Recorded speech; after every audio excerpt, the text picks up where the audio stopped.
ನಮಸ್ತೆ. ಇದು ವರಮಹಾಲಕ್ಷ್ಮಿ ಹಬ್ಬದ ಬೆಳಗಿನ ವ್ಲಾಗ್ ಆಗಿರತ್ತೆ. ಇನ್ನ ನಾವು ಗುರುವಾರ ಸಂಜೆಯಿಂದನೇ ದೇವಿನ ಅಲಂಕಾರ ಮಾಡೋದಕ್ಕೆಲ್ಲ ಶುರು ಮಾಡ್ಕೊಂಡಿದ್ವಿ. ಸೊ ಎಲ್ಲಾನು ಮಾಡಿದ್ವಿ ಸಹ. ನಾನು ಅನ್ಕೊಂಡೆ 10-11 ಗಂಟೆ ಅಷ್ಟೊತ್ತಿಗೆ ಎಲ್ಲ ಕೆಲಸ ಮುಗಿಸ್ಬಿಟ್ಟು ಮಲಗಿ ಮತ್ತೆ ಬೆಳಗಿನ ಜಾವ ಏನೇನ್ ಪೆಂಡಿಂಗ್ ಕೆಲಸ ಇದೆ ಮಾಡ್ಕೊಳ್ಳೋಣ ಅಂದ್ಬಿಟ್ಟು ಅದೇ ತರನು ಮಾಡಿದೆ. 10 ಗಂಟೆಗೆ ಎಲ್ಲ ಕೆಲಸನೂ ಮುಗಿಸ್ಕೊಂಡೆ. ಆದ್ರೆ ಮಲ್ಗೋಣ ಅಂತ ಹೋದ್ರೆ ನಿದ್ದೆನೇ ಬರ್ತಾ ಇಲ್ಲ. ಅಂದ್ರೆ ಅದೇ ಓಡ್ತಿದೆ, ಇನ್ನೇನ್ ಬಿಟ್ಟಿದ್ದೀನಿ, ಇನ್ನೇನ್ ಮಾಡ್ಬೇಕು, ಯಾವ್ದು ಸರಿ ಮಾಡಿದ್ದೀನಿ, ಯಾವ್ದು ತಪ್ಪು ಮಾಡಿದ್ದೀನಿ ಅನ್ನೋದೇ ಓಡ್ತಾನೆ ಇತ್ತು.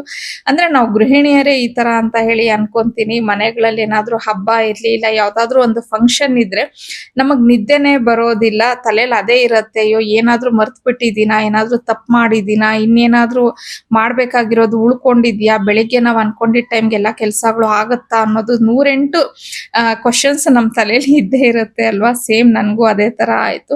ಇನ್ನ ಬೆಳಗಿನ ಜಾವನೆ 3:30ಗೆಲ್ಲ ಸ್ನಾನ ಮಾಡ್ಕೊಂಡು ಮತ್ತೆ ನಾನು ಏನೇನ್ ಪೆಂಡಿಂಗ್ ಕೆಲ್ಸಗಳಿತ್ತು ಅದನ್ನೆಲ್ಲ ಮಾಡ್ಕೊಳಕ್ಕೆ ಶುರು ಮಾಡಿದೆ.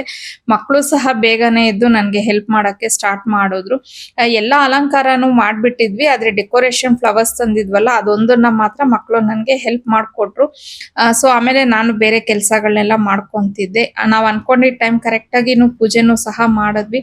ಇನ್ನ ಆ ದೇವಿ ಪ್ರತಿಯೊಬ್ಬರಿಗೂನು ಅಷ್ಟೈಶ್ವರ್ಯ, ಆರೋಗ್ಯ ಮತ್ತೆ ನೆಮ್ಮದಿ ಕೊಟ್ಟು ಕಾಪಾಡ್ಲಿ ಅಂತ ಹೇಳಿ ಬೇಡ್ಕೋತೀನಿ. ಎಲ್ಲರಿಗೂ ವರಮಹಾಲಕ್ಷ್ಮಿ ಹಬ್ಬದ ಶುಭಾಶಯಗಳು.